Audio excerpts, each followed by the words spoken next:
Jude, the seller of pillows, has just brought the Pharisee Saul safely to his house in Damascus. And he's still trying to figure out what happened to this man, this Saul, who has become blind. In the atrium of my house, I tend a tiny garden where a fountain trickles into a small, shallow pool. After supper, and after I had shown the young lads to a room upstairs, I led Saul to my garden. He sat down on the stone bench where Hodesh and I would sit of an evening. I knelt before him with clean towels. I began to wash him. He did not refuse me. There was no help for it, but that I must remove his tunic. I laid sponges of warm water upon his chest and felt with my hands how narrow his ribs were, how thin the man was, and his skin almost shined in the dark for paleness.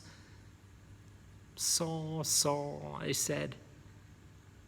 The man said nothing.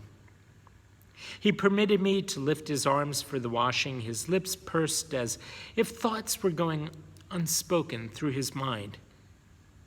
His sight was gone. What else was gone? Voice? Words? "Saul, can you hear me now?" I dried his body with linen cloths and wrapped him in a robe. Then I straddled the bench beside him. "Medicines," I whispered, "for your poor head." The sunburnt blisters were torn and running. I cut away the loose skin. On the sores themselves, I poured a lotion of myrrh. His nostrils flamed. "Myrrh will keep the flesh from corruption," I murmured. "Can you bow? Saul, can you bow your head a little?" He did. My heart gave a sweet start. He had heard me. I anointed his whole scalp with a mixture of olive oil, verdigris, and a powder of lead. The oil would keep my bandage from sticking to the wounds. So now I wound a long linen cloth round and round his great head, whispering, "This is the turban you should have worn from Jerusalem, my friend." But when it came to comforting his eyes, I failed. Oil of aloe could not cool the flaming eyelids, nor could it soften the crust that knit them together. I feared I might tear the tender lids and make them bleed. Searching closely the ruin of his sight, I brought my face near his. I heard breathing at his nostrils. I felt his warm breath on my cheek. The touch of my fingertips made him flinch. "Jude, my friend, I need you." But I could not help his eyes. I stood up. "Come, my son," I said. I blushed. I raised him gently to his feet.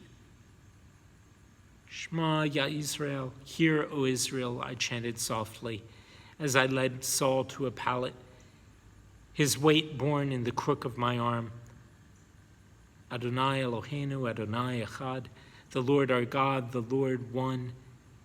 And you shall love the Lord your God with all your heart and with all your soul and with all your might."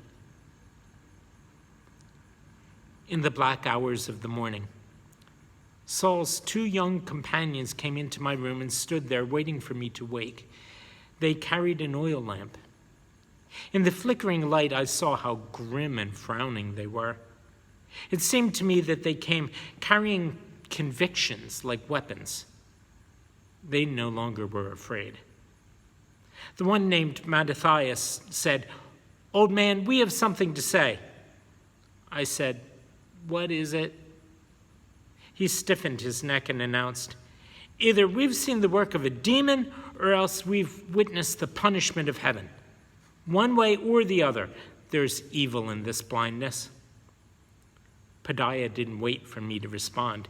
Right away, he started making a speech, and soon I recognized that the two had planned it between them.